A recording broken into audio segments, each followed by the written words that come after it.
On a daily basis, I wanted drugs. You know, it was like right after school, I needed to go get something, just a different drug, just to try it out. I started drinking at 15, and I never stopped. We got drunk, and we got high on drugs. Had hangovers the next day, we'd get up and do it again. I just thought ramming my car into the embankment on a freeway was going to be the best way to get out of where I brought myself. You can use different objects, a blade to a safety pin. I would scratch at my skin over and over again. One day it just came to a point where I exploded. I knew I was breaking the law, and I knew that I was ruining other people's lives, but frankly, I didn't care. I just remember just like growing up going, you know, why is my life like this?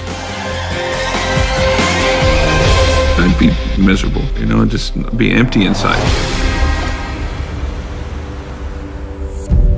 Watching my mom cry and just seeing that, man, she really wanted me to change. I really had no feelings anymore. It was kind of like, well, too bad. If my mom cries, she cries. And when I thought about that, I was like, what's wrong with me? Like, I've gone cold-hearted. The pastor, he's like, you know, if you hang out with Christ and talk to him, and then all the stuff in your life will start to fall away one by one. It's his job to get rid of it. I just said to myself, you know what? I'm tired of having last times, and I'm tired of feeling awful. I'm tired of being tired of myself. I didn't like myself, so I didn't want to like others. And I just thought, Lord, if there's any help. In one of my journals, I saw where just 2 pages are just dribbled with blood. I don't know why I did it, but I'd cut more and more, and it just wasn't getting any better. You know, I didn't feel any better about myself. So that night I decided to pray, but I didn't know what to say. So I said, God, I don't know who you are, and I don't really know how to find you. But if you're God and you're there, maybe you can find me. And I said, Jesus, you know, if you're real, like this guy said, take these drugs from me. And I just said, show me.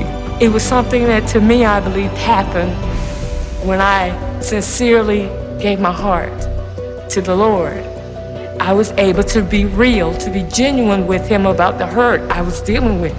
And I knew that Jesus was God, and I knew that he was the way, the truth, and the life. And I just had to choose to serve him.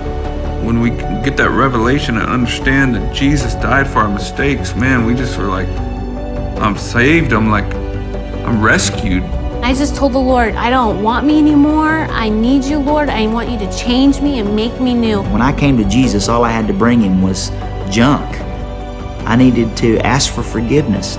I needed to repent of my sins and turn the other way and be open to what God wanted to do. I think about how I would cut on my wrist and Jesus was nailed there, you know, and that was his scar that he had, but he didn't have to. Jesus Christ says hope is possible, it's there, it's very much alive. I was so relieved that there was hope. I was so relieved that, like, someone really did love me for me. There's no words that can describe the peace and the contentment. God's been consistent and he's been faithful.